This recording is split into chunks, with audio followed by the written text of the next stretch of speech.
саламатсыздар ма, құрметті студенттер? Біздер абайтану курсы бойынша бүгін ең соңғы сабағымыз практикалық форматтағы Абай Құнанбайұлының рухани мұрасы және оның оқытудағы озық технологиясы тақырыбындағы сабағымызды бастаймыз. Ең алдыменен мынандай сұраққа жауап берсеңіздер. Абай Құнанбайұлының рухани қазынасы, асыл мұрасы Абай үшін қазіргі таңда қай тұрғыда өзекті болып отыр? Осы жағынан ой талқыға салып, пікірлеріңізді айта отырсаңыздар. Сөз сіздерде. Жалпы Абай Құнанбайұлы осы біздің рухани әдебиетімізге үлкен үлес қосқан ұлы ақын. Оның жалпы барлық шығармаларын осы күнге дейін де біліп келдік, мектепке дейін де оқып келдік, әрі қарай осы бакалаврда біз білімімізді жалғастырып жатырмыз осы абайтану пәнімен. Жалпы семестр бойына біз Абайды басқа да қырларынан танып, оның әдебиетке қосқан үлесін одан әрі тереңірек зерттедік. Біріншісі оның өзінің өлеңдері болатын болса, екінші саласы оның ғақлия, одан үшіншісі поэмалар. Одан кейін аудармаларға осы негізгі талғампаздық, ізденімпаздық қасиеттер тән болса, Абайдың бойынан осы еңбекқорлықта, халқына деген жанашырлықта барлық қасиеттерді бірге Абайдың бойынан көре аламыз.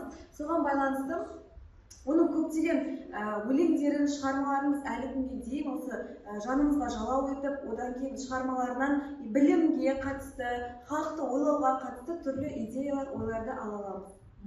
Жақсы, өте жақсы. Әрі қарай сабағымызды жалғастырайық. Енді сіздер білесіздер, біздер абайтану курсы бойында қазіргі таңда Абай шығармашылығын жас ұрпаққа, білім алушыларға терең таныту мақсатында бүгінгі күннің озық технологиясының бар мүмкіндіктерін түгелдей меңгеріп, сіздермен бірге жұмыс жасауға тырыстық. Көптеген жобалар пайда болды. Осы цифрлық технологияларды Абай шығармашылығын танытудағы бір тиімді мүмкіндіктері қандай? Не үшін қарастырдық осыны? Біздің басты мақсатымыз не болды? Кім жауап береді? Абай шығармашылығын тек қана әдеби шығармамен, әдеби талдаумен шектелмейді. Себебі Абай шыншыл ақын, реалист ақын. Оның бізге жеткізген асыл мұралары қазіргі тілмен, заманауи тәсілдермен жеткізу ол әрбір ұстаздың, мұғалімнің міндеті деп ойлаймыз.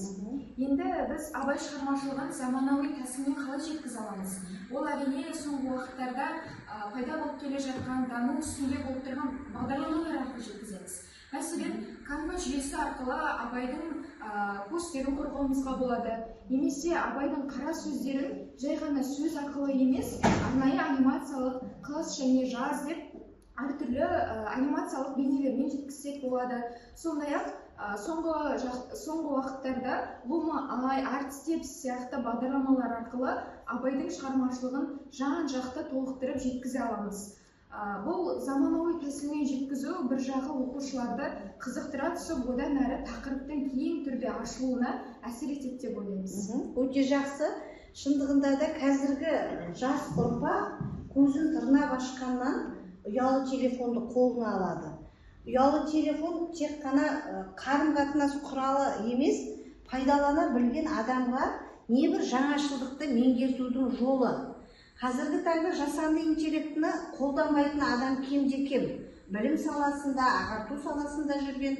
Бірақ біз дайын біреулер ойлағандай тек шпаргалка түрінде пайдалану мақсатында емес, қажет болса ғылыми жетекші, қажет болса әдістемелік тұрғыдан кеңес беруші, сұхбат алушы, шындығында өзіміз олармен жасанды интеллектпен кәдуілгі өзіміздің ой пікірімізді ортаға салып, сауалымызды қойып, сын пікірді оған да айтып, осындай әрекетіміз арқылы біз жасанды интеллектінің әлемдік деңгейдегі үлкен OpenAI платформасы ғой, сол жерге біз өзіміздің әрекетіміз арқылы қазақ тілінің бай қазынасын, тілдік көркемдік шеберлігін жеткізіп жатқандығымызды біз күннен күнге көзіміз жетуде. Енді осы қазіргі сұрақ бойынша сандық технологияны қолдану арқылы біз қандай жұмыстар атқардық? Адамзаттық құндылықтарды Абай шығармашылығынан меңгерту арқылы әдістеменің қандай түрлерін пайдаландық, осы сабақ барысында көрсететін боламыз. Иә, біздің ең бірінші айтатынымыз Абайдың шоқтығы деген осы ең үлкен көлемді шығармалардың бірінің Ескендір поэмасы. Бірінші видеоға назар аударсақ,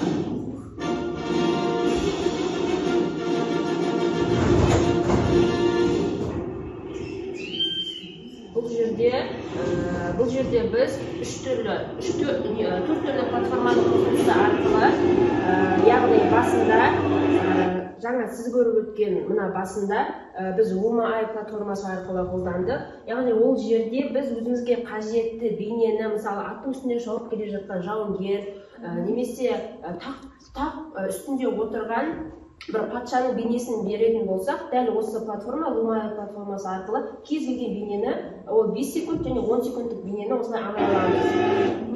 Соның ішінде міне осы Ескендір поэмасының атта шауып келе жатқан Ескендірдің бейнесі деп осы UMAI-дан алды. Патшаның ұлы Ескендірмін. Жасым 21-де болса да, елінде көркейтуге. Тоқтап тұрсам, бізде мына келесі платформа DID, яғни портретті сөйлету. Бұл жерде видео емес, біз керісінше кез келген суретті алсақ, мысалы ChatGPT платформасы арқылы Ескендірдің 21 жастағы бейнесін алып, оны DID платформасына салып, Ескендірдің өзінің сөйлеген сөздерін, яғни Филипп патшаның ұлы едім, солай сол сөздерін осы DID платформасы арқылы сөйлетуімізге болады. Кен Филипп патшаның еңбектеп жиған мемлекеті. Кейін осы 31 жастағы Ескендірдің бейнесі сол не бойынша, платформа бойынша. Осы суреттердің барлығы жалпы сол ChatGPT және UMAI платформалары алынған, сөйлетуге қолдануға өте ыңғайлы. Және соңында қарасаңыздар, бұл VGI деген платформа.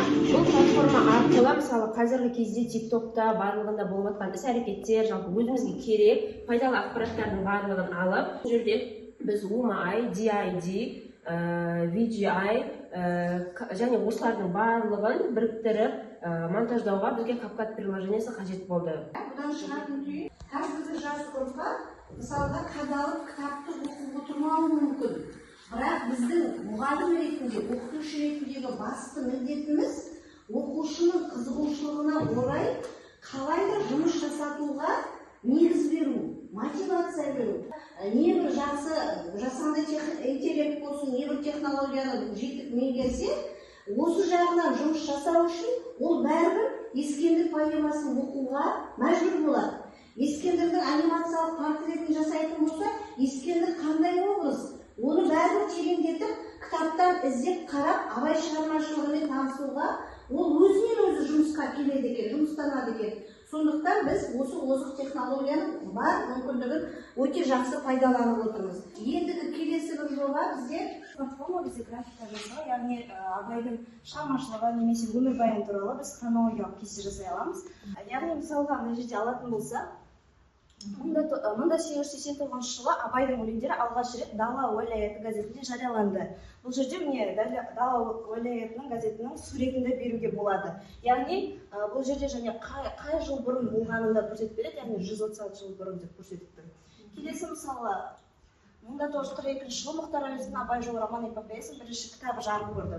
Мұхтар Әуезовтің Абайдың шығармаларын жинағын басып шығарған, Ахмет Байтұрсынов Қазақ газетінде Абай туралы мақала жазып, оның жинағы орнын көрсетті. Осылай осы платформа арқылы біз Абайдың жалпы шығармашылығы, өмірбаяны туралы оқиғаларды хронологиялық кесте арқылы көрсете аламыз. Жақсы. Хронологиялық кестенің тиімділігі қандай? Бір сөзбен тұжырымдап айтқан уақытта жұмысты өзің оқушыға үйретер болсаң, қандай әдістемелік нұсқаулықты басшылыққа алар едің? Бұрында дәптерге жазып қана қоймай, жылымен оқиғаны бұл платформа арқылы суретімен оқиғасын қай жылы болғанын көрсете аламыз. Датаны еске сақтау қиын жағдайдың өзінде бұл платформа есте сақтау қабілеттерін дамытуға да мүмкіндік береді екен. Өте жақсы. Жақсы, жалғастырайық. Абайдың Ескендір поэмасын алып, жалпы бұл кітапты алдымен Canva платформасында шаблондарын істеп алдым. Кітаптың мұқабасын, барлығын, кітаптың бетіндегі Ескендірдің суреті, оны ChatGPT платформасынан қалай шығарып беру керек екенін, Ескендір патшаның жаңағы жорыққа дайындалып жатқанын шығарып беріңіз деп сұрадым. Сол кезде осылай суретті шығарып берді. Кітаптың мұқабасы атын жаздым. Келесі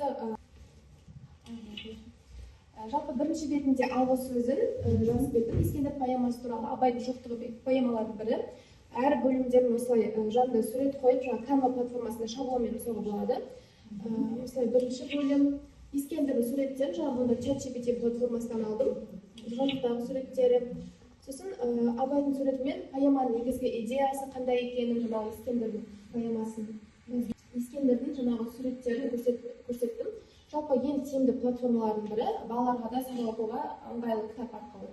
Жұмысын жинақ, иллюстративті, визуалды материалдар мәтінмен бірге бір жерде жинақталып тұрады. Кейде кітаптың парақтарының өзі көйден жеткен кітап есебінде суреттер көрініп отыр. Ескендірдің заманына бір табан жақындата түскенде. Келесі жоба. Бұл жерде Redbook Creator деген приложение сайт арқылы жасалынады. Яғни бұның бастапқы бетіне мысалы өзім мына жерде сурет іздеп Ескендірдің бейнесін қалай елестетсем соны осы жерге қойып, одан кейін әрі қарай ішіне жаңағы жазуларды жаза береміз. Яғни бұл приложениемен жұмыс істеудің негізгі артықшылығы әр бетін қалай жасаған керек. Мысалы белгілі бір беттерге, мысалы бірінші бетке мен басқа Ескендірдің поэмасының соңын қоя алмаймын. Мысалы басын қоямын, ол Ескендір поэмасы туралы жалпы ақпараттарды қоямын деген сияқты ойланып, оның барлығы рет-ретіне орналастырудың өзі жалпы қызықты бір процесс ретінде көрінеді. Мысалы екінші бетіне Ескендір поэмасынан шағын ғана үзіндісін қойдым, және де қасына осындай менің ойымдағы сол кездегі соғыстың бет бейнесін салып суретпен көрсеткен болатын. Кейін келесі беттерінде осы зерттеген ғалымдар туралы мәліметтерді көрсеттім. Бұл сайттың ішінде дайын шаблондар бар, соған қоюға болады, немесе өзім ойдан қандай кітап құрағым келсе, дәл соны шығарып бере алады. Ең соңғы бетіне мазмұнын қойдым. Міне мазмұнын құрау барысында барлығын есіңе түсіресің, қай бетте не жаздым, не істедім деген сияқты, сонымен осы кітапты қорытындылап, поэма туралы толық ақпаратты қайтадан бір еске шолып шығуға өте ыңғайлы сайттың бірі. Сандық технологияның түрлері өте көп. Келесі жобаны бізге Әсел көрсете отырсын. Абай Құнанбаевтың Мәсіт поэмасы кітапша ретінде жасап берді. Абай Құнанбаевтың Мәсіт поэмасы ол 1887 жылы шыққан оның поэмасы. Поэмадағы басты кейіпкер ол Масғұт. Масғұт Бағдат қаласында дүниеге келген. Қысқаша сюжетіне келетін болсақ, жалпы Масғұт күндердің бір күні көшеде келе жатып, қарияға тиісіп жатқан ұрыны көреді. Сөйтіп қарияны құтқарады, дегенмен ол өзі жарақаттанып қалады. Ал қария болса оған риза болып, өзінің ризашылығын білдіру үшін бір ағашқа апарады. Сол ағашта 3 түрлі жеміс өсіп тұрады: ақ, қызыл, сары. Осы жемістің біреуін таңда деп айтады. Ақты алсаң, сен ақылды боласың, сары жемісті таңдасаң, байлыққа кенелесің, ал қызылды алатын болсаң, әйелдердің барлығы саған ғашық болады дейді. Сөйтіп Масғұт ойлана келе қызыл жемісті таңдайды. Яғни бұл жерде Абайдың көрсеткісі келгені, яғни ақыл, даналық пен байлыққа қарағанда адам өмірінде махаббат пен адамгершілік қасиеттің, махаббат сезімдерінің бірінші орында тұратынын Абай осылай бейнелеп көрсетеді. Осы кітапшаны біз PDF файлға аударып, Flipbook деген платформаға салып, осындай кітапша құрастырдық. Өте жақсы, тұра қойыңыздар. ChatGPT туралы бізде сөз болып жатыр. Сіздерге сабақ барысында ChatGPT-дің өзімен қалай жұмыс жасау керек? Осы жөнінде бір сағатымызда арнаған болатынбыз, Қазіргі ол үшін сұрақ қою шеберлігі, сол тақырыпқа қатысты адамның өзінде терең білім болуының қажеттігі міндетті орында екендігін ескерткен болатынбыз. Осы жөнінде кім айтады? Заманауи тәсілдермен жеткізетін цифрлық тапсырмаларға сәйкес көптеген көмектерді, кеңестерді біз ChatGPT қосымшасынан сұрадық. Әрине, ол жерде бір жағы әдеп сақтау да бар. Әуелі біз ChatGPT-мен мен өзім досым ретінде қабылдадым. Жаңағыдай амандасып, сәлем, қалың қалай деп бастап, солай сұрақтарымды қойып бастадым. Бірінші сұрағымда менде Абайдың негізгі философиялық тұжырымы қандай деген сұрақ қойылды. Бұл жерде осы сұраққа жауап берді, және сұраққа жауап беру барысында бірнеше бөліктерден тұратын жаңағыдай ғылым мен білімге ұмтылу жөнінде, жаңағыдай ақыл, қайрат, жүректің үйлесімділігі деп 3 бөлікке бөліп қарастырылды. Осы ойларды мысалдармен немесе қара сөздермен байланыстырып кеңірек түрде талдап бере аласың ба деді мысалдарды. Ол одан ары қарай бұл жерде кәміл адам, кемел адам, толық адам деп бірнеше бөліктерге бөліп қарастырды. Енді осы жерде мен қайтып сұрадым. Осында кемел адам жайлы тұжырымымды толықтырып, маған ақпаратымды толықтырып бере аласың ба деді. Мен толық адам деген ақпараттарды оқи отырып, маған мынандай бір сұрақ келді. Толық адам болу жолында адам қандай қасиеттерге ие болу керек деп сұрақ қойдым. Ол маған бірінші адам ақылды болу керектігін ұғындырды. Екінші қайрат, үшінші жүрек, мейірім, сүйіспеншілік қасиеттерге ие болу керектігін жеткізді. Әсел өте жақсы. ChatGPT-мен жұмыс жасау барысында өздеріңіздің көздеріңіз жетеді. Сіздің стиліңізге қарай оның да жауап беру стилі өзгереді. Бұл арада сын пікірді сіз де айта аласыз. Бұл арада сіздің айтқаныңыз жөн емес. Сіз мына арада қателесіп тұрсыз десеңіз, ол өзінің қателігін жөндеуге тырысады. ChatGPT ең алғашқы осы пайда болған кезеңде тек қана ағылшын, орыс тілді аудиторияларға арналған болатын. Аз ғана уақыттан кейін ол қазақ тілін қолданысқа енгізді. Қазіргі таңда күнделікті іс тәжірибемізден байқаймыз, қазақ тілін меңгеру жүйесі, қазақ тілінде сауатты жазу, қазақ тілінде тіл шеберлігін бай қазынасын көрсетуде көпшілік қазақты оң орап алатындай деңгейге жеткенінде бұл біздің де сұхбаттасу арқылы сол дәрежеге оны жеткізіп отыруда біздің де үлесіміз бар деп есептейміз. Бізге үйге подкаст түсіруге берілген болатын Абайдың шығармашылығы туралы. Жоба, бұл жобаның бір түрі. Бұл подкастта біз белгілі бір тақырыпта істеген жоқ па, жалпы Абайдың шығармашылығы, өмірі туралы барлық сұрақтарды қамтып, соларды үш студент болып талқылауға және өзіміздің ойымызды айтуға түсірген болатынбыз осы подкастты. Видеоның басында сәтсіз моменттерді қосып, және де подкастты заманауи және ерекше қылып көрсетуге тырысқан болатынбыз.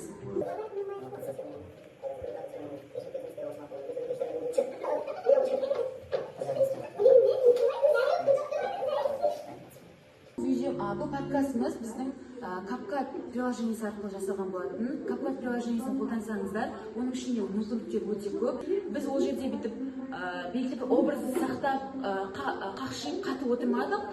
Әртүрлі эмоциялар көрсетілді, әртүрлі ойлар айтылды.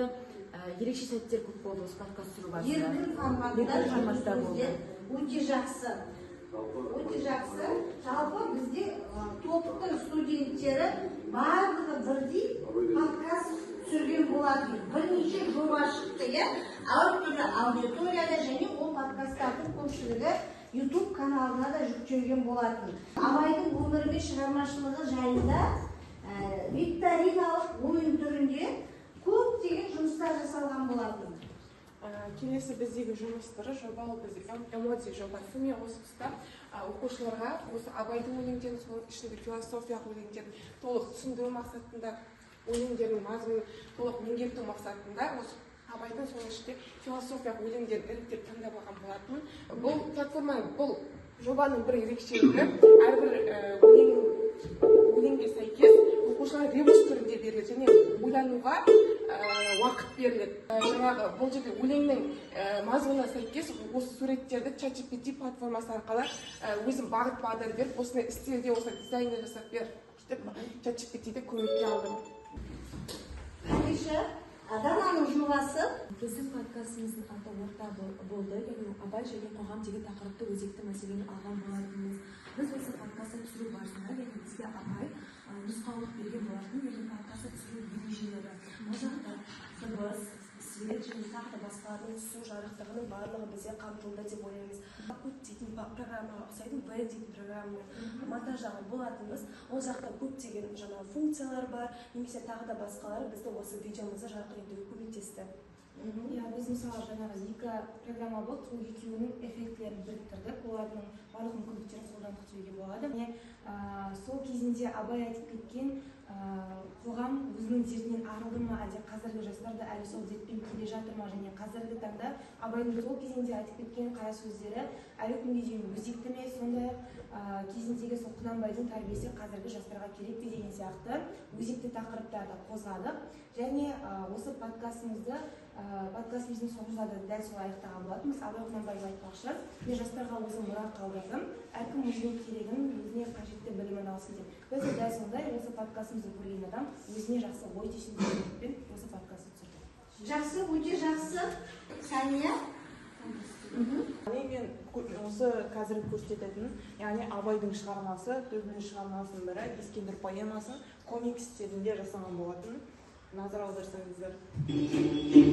Яғни мен бұны жасаған уақытта ең әуелі Canva арқылы, Canva арқылы жасадым, яғни книга шаблон. Содан кейін суреттерді ChatGPT платформасынан алған болатын. Қазіргі кезде оқушылар білеміз, бұл комиксті жасау арқылы, яғни шығарманы аз ғана сөз арқылы толықтай мазмұнын түсіне алады деп ойлаймын. Әр баланың танымы, дүниені қабылдауы, қабілеті әртүрлі. Сонда біз баланың бұл арада мінезін, психологиясын, білімді қай тұрғыдан берген уақытта бұл жетіп қабылдайды. Осы жағынан түрлі қырын тану үшін программаларды да көбейтіп отырмыз.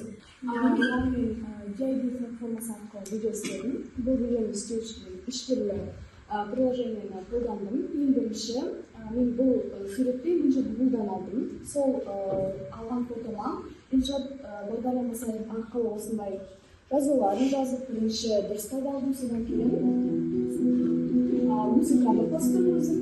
Сол бағдарлама арқылы бұл суреттерді де Гуглдан алған болатын, және осы жазуларды Иншат бағдарламасы жаздым. Содан кейін маршруттың бейнесін мен ChatGPT приложениесі арқылы сұраттым. Және программасында мысалы суреттім. Адамның парасаты адамгершілігі бағыты. Сол себепті өмір жолында дұрыстарда әр ісіңді ақылмен өлшеп, әділ шешім қабылдауға тырысамыз. Үйрету үшін қандай негізгі қадамдар жасайсың? Біздің сабағымыздағы көрген тәжірибеңді ары қарай мектепке мұғалім болып қызметке кіріскен кезде қалай жалғастырар едің? Әдістемелік нұсқаулық әзірлейміз.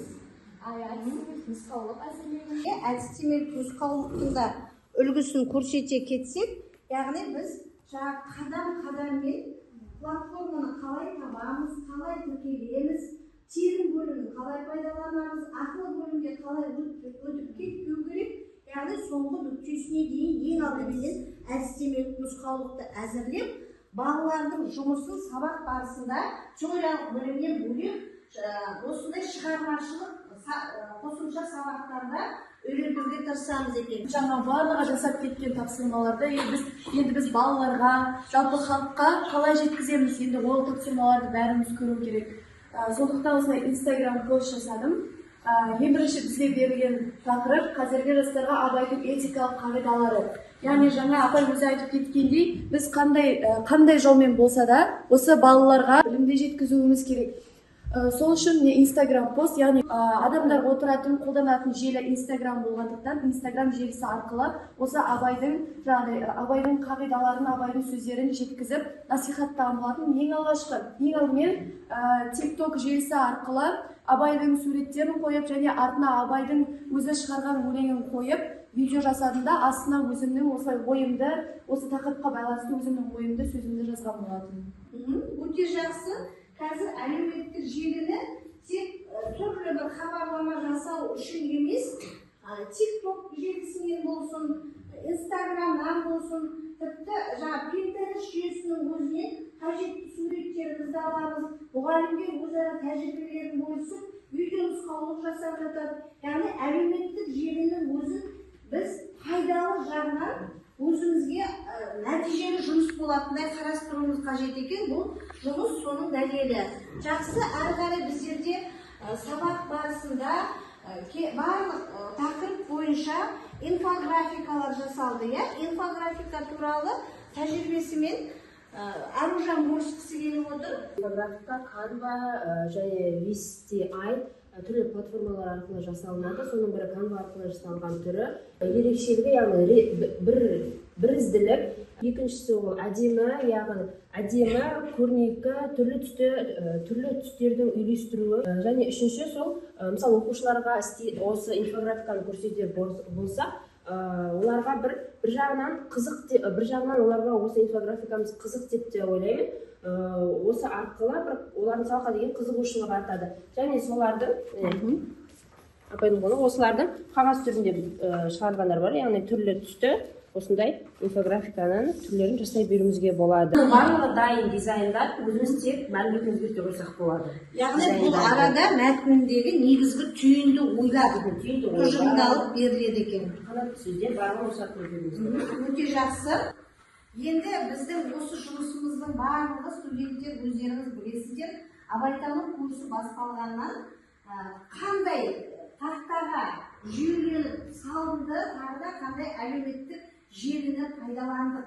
Жалпы бізде бүгінгі көрсетілген платформалардың барлығының қорытындысы ретінде осы Telegram мен Padlet тақтасын алсақ болады. Telegram каналы бұл бізде біріншіден өзіміздің мәліметтеріміздің барлығын жинақтауға және алдағы уақытта бір мәліметтер керек болған уақытта бір мәліметтерді іздеу керек кезде барлығы осы Telegram каналға жүктейміз. Және бұл каналдың бір жақсы жері платформаларға қарағанда сапасы өте жоғары және де жүктелуі де өте тез болады. Іздеуге де поискқа кіргенде басқа платформаларға қарағанда өте оңай және жеңіл оңай жүреді. Тәжірибе алмасуға да жақсы ғой. Иә, тәжірибе алмасуға да жақсы. Мысалға бізде осы жерде абайтану деген канал ашылып қойған өзіміздің группамызға. Барлығымыз сол жерге өзіміздің жобаларымызды барлығын сол жаққа сақтаймыз. Сол арқылы бір-біріміздің жұмыстарымызға баға беруімізге де болады. Келесі бізде Padlet тақтасы. Padlet тақтасы бұл бізде жасаған жаңа мысалға Word болсын, Kahoot болсын, кез келген тапсырмаларымыздың барлығын осы жерге сақтауымызға болады. Және де біз алдағы уақытта мұғалім болып жұмыс істеген кездерде осы платформалардың барлығы пайдаланып, яғни макет дейді ғой, макет жүйесін ғана алып, қалғанын өзгертіп, өзімізге ыңғайлы түрде қайтадан жасап алуымызға болады. Барлық платформалардың барлығын осы жерге біріктіріп сақтауға және де кез келген уақытта оны тауып пайдалануға өте үлкен мүмкіндіктер деп қабылдасақ болады. Жақсы, өте жақсы. Padlet тақтасы бұл біздің әдістемелік қорымыз. Telegram каналымыздың өзінде қажетті жағдайда бір-бірімізбен пікір алмасуға, қажетті материалымыздың өзімізге керек кезде қол жетімді болуына көп мүмкіндік береді. Бұл жұмыстардың жасалғандығына біз аса қуаныштымыз. Өте жақсы, отыра ғой. Қазір енді сабақты бекіту үшін қорытынды жасайық. Кім қорытынды айтады, иә? Біз бүгінгі сабақта Абай Құнанбайұлының өзінің өмірбаянымен, шығармашылығымен толықтай таныстық, ең әуелі. Содан кейін біз осы Абайдың шығармашылығын біз қазіргі ұрпаққа, қазіргі балаларға біз қалай жеткіземіз? Қазіргі таңда, яғни біз цифрлық технологиялар арқылы жеткізе аламыз. Біз қазіргі сабақта цифрлық технологиялардың түрін жасап, яғни Абайдың шығармашылығын түсіндіре алдық деп ойлаймыз. Яғни бұл болашақта да, яғни мектепке біз мұғалім болып жұмысқа кірген уақытта да өзімізге жеңіл әрі плюс болып саналады десек болады. Өте жақсы. Бүгінгі сабағымыздың негізгі түйінін, қорытындысын блиц-тест пен қорытындыларымыз келіп отыр. Блиц-тест Google форматта жасалынды. 30 секундтың ішінде жауап берулеріңізге мүмкіндік бар. Блиц-тесттің сілтемесі Telegram каналға жіберіліп отыр және QR кодқа өту арқылы осы қосымшаға өтіп тез арада жауап бере қойыңыздар. Жақсы, сабағымыздың нәтижесінде Абай Құнанбайұлының өзі айтпақшы, адам баласы дүниеге келген уақытта екі түрлі мінезбен туады. Біреуі көрсем, білсем, оқысам, үйренсем дейді, екіншісі ішсем, жесем, пенделік жағынан қарынның тоқтығын ғана ойлайтын бала болады демекші. Біздің өзімізде білім алушыларымызда Абай айтқандай оқығысы келетін, заманымен бірге алға жылжитын ұрпақ болып қалыптастыру, үйрету ол біздің қолымызда. Ұрпақтың жаңашыл болуы, білімдар болуы, толыққанды абай қалағандай бес асыл істі бойына жинақтаған азамат болып қалыптасуы ол біздің қолымызда. Ал біздің болашағымыздың жарқын болмағы тек қана білімді болуға байланысты. Соныменен бүгінгі сабағымызға белсене қатысқан барлық студенттерге рахметімізді айта отырып, қорытындылаймыз. Келесіде мұғалімдік іс-сапарларыңызда осы тәжірибелеріңізді жүзеге асырып, бұдан да жоғары деңгейге жеткен уақытта біздің курсымызды еске түсіретіндіктеріне кәміл сенімдімін. Сау саламатта болыңыздар.